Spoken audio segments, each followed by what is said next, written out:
served his country proudly. He was on his second tour in Iraq when we lost him. They deployed on 9/11, and then he was killed on November the 9th.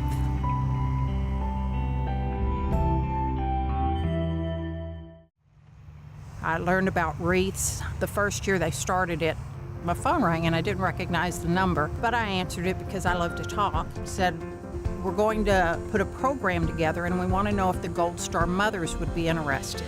And they started telling me all about it, and I'm crying, just in the car, hearing about the concept of the program and knowing what it would mean for the veterans and their families that are out here. I was just a little kid, but everyone was getting in the Christmas season. We were thinking about doing all this cool stuff.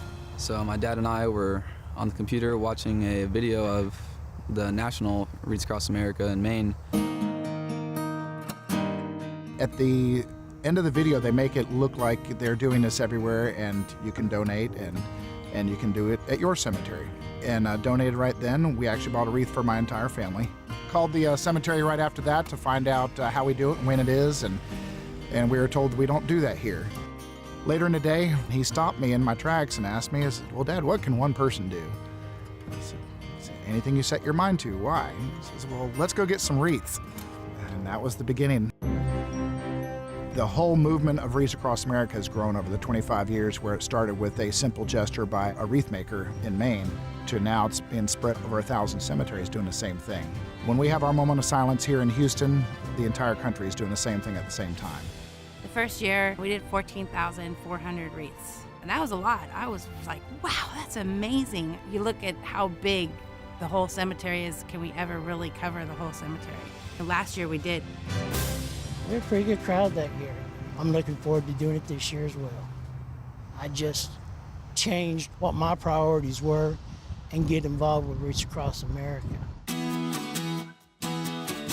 I arranged to have a group meet up, escort the trucks from our terminal up to the meet point there in Porter. We got in front of the truck, back of the truck. It was a little overwhelming.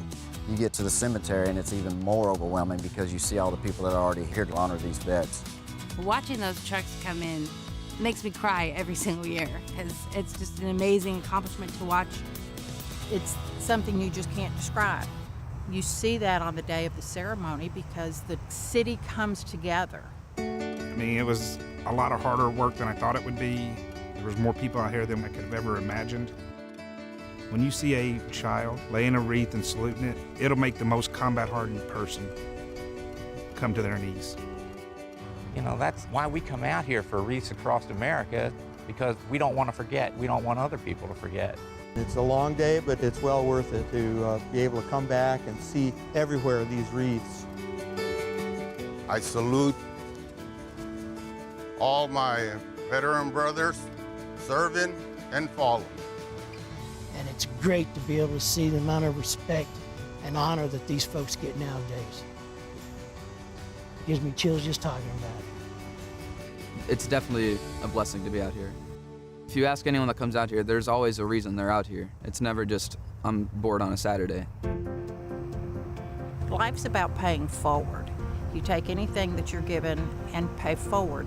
You leave here different in a very good way. Having a 6-year-old show the adult the right way was a very humbling experience to me. Empowering Arms is proudly presented by the International Brotherhood of Electrical Workers 716. For more inspiring stories, go to khou.com/empoweringarms.